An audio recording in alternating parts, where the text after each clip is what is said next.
Praise the Lord, Hallelujah. Zion வேதாகம ஆய்விற்கு அன்போடு கூட இயேசு கிறிஸ்துவின் நாமத்தில் உங்களை வரவேற்கிறேன். இன்றைய தினத்திலும் சங்கீதங்களின் புஸ்தகம் 89ஆம் சங்கீதம் முதல் 91ஆம் சங்கீதம் வரைக்கும் உள்ள வசனங்களை தியானிக்க சர்வ தேவன் நமக்கு கிருபை பாராட்டுவாராக.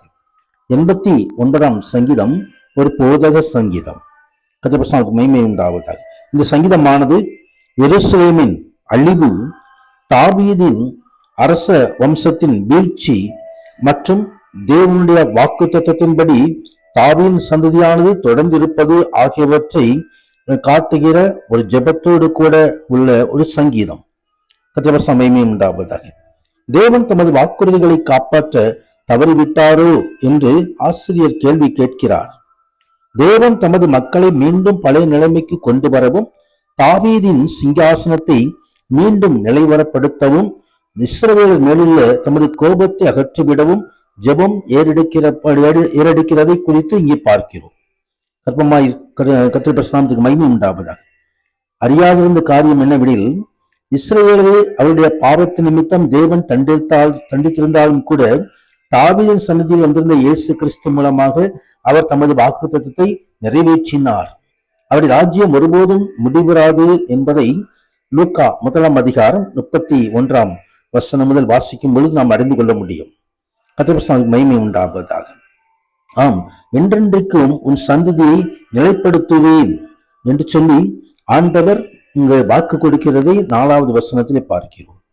கர்த்தருக்கு மகிமை உண்டாவதாக. தேவனுடைய வாக்குத்தத்தமானது தாவீதின் வம்சத்தார் அனைவரும் அதில் பங்கேற்கும்படியாக இருந்ததில்லை என்பதை இங்கே நாம் பார்க்கிறோம்.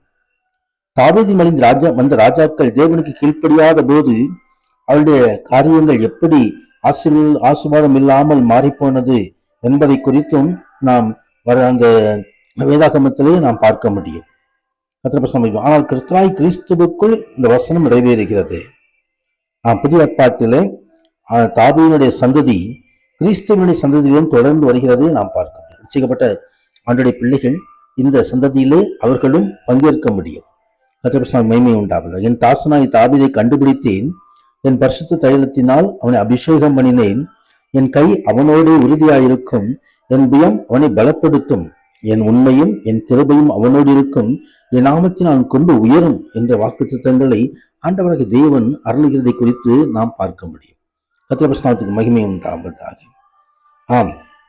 அங்கே 30வது வசனம் முதல் நாம் வாசிக்கும் போது தேவனுடைய வாக்குத்தத்தங்கள் தாவீதின் சந்ததி ராஜாக்களுக்காக என்னென்றைக்கும் ஆளுகை செய்வார்கள் என்ற உறுதி கூறவில்லை.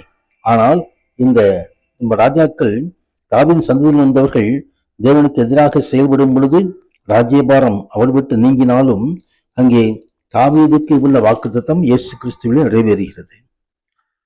மகிமை உண்டாகும். தொடர்ந்து 90வது சங்கீதத்திலே அது தேவனுடைய மனிதனாகிய மோசேயினுடைய ஜெபம் என்று தலைப்பு கொடுக்கப்பட்டிருக்கிறது. ஆண்டவரே, தேவரீர் தலைமுறை தலைமுறையாக எங்களுக்கு அடைக்கலமானவர். கர்த்தருக்கு மகிமை உண்டாவதாக.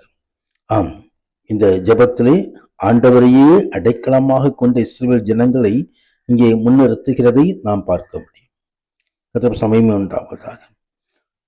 இஸ்ரவேலில் கீழ்ப்படியாமிருந்த ஒரு தலையினர் வனாந்திரத்திலே மடிந்து போயினர். அவருடைய அக்கிரமத்தையும் தேவன் தண்டனையையும் அங்கே நாம் பார்க்க முடியும். தேவனுடைய தயவையும் ஆசீர்வாதத்தை கொடுக்கும்படியாக மோசே ஆண்டவருடைய சமூகத்தில் விண்ணப்பம் பண்ணுகிறார். ஆண்டவரை பார்த்து அவர் சொல்கிறான காரியம், பர்வதங்கள் தோன்றும் முன்னும் நீர் பூமியை உலகத்தையும் உருவாக்கும் முன்னும் நீரே அனாதியாய் என்றென்றைக்கும் தேவனாய் இருக்கிறீர் என்று சொல்லி மனுஷரை நீர்த்துளியாக்கி மனுப்புத்தோடு திரும்புங்கள் என்கிறீர். கர்த்தர் மகிமை உண்டாவதாக. ஆம், அவன் ஆண்டவராய் தேவன் அனாதியா இருக்கிற தேவன். கர்த்தர் மகிமை உண்டான். மனிதனுடைய வாழ்க்கை அற்பமாய் காணப்படுகிறத ஒரு புல்லை போல உழந்து போகக்கூடிய ஒரு வாழ்க்கையாக இருக்கிறது. எனவேதான் சங்கீதக்காரர் இப்படியா ஜபிக்கிறார், ஞானமுள்ள இதயத்தை தர வேண்டும் என்று சொல்லி ஜபிக்கிறார். கர்த்தர் சமயம் 91 சங்கீதத்திலே ஆண்டவர்களுடைய பாதுகாப்பு குறித்து உன்னதமான ஒரு மறைவில் இருக்கிற சர்வ நிலையில் தங்குவான். கர்த்தரே நமக்கு அடைக்கலம், அவரே கோட்டை, அவரே நம் நம்பி இருக்கிறவர் என்று சொல்லி அவர் வேடுகளை கண்ணுக்கு தப்புவிப்பார். கொள்ள நோய்களுக்கும் தப்புவிப்பார். எல்லா வலு சர்ப்பமானாலும் பால சிங்கமானாலும் மீட்படும்படியாக தலை தருவார். நோய்க்கப்படும் பொழுது மறுவுத்தர் அள்ளி அவர் நம்மை விடுவித்து கனம் பண்ணுவார். அந்த உன்ன தேவனை நாம் பற்றிக்கொள்வோம். உன்ன தேவனாய் கர்த்தருடைய ஆசீர்வாதத்தை பெற்றுக் கொள்வோம். ஆமேன், ஆமேன்.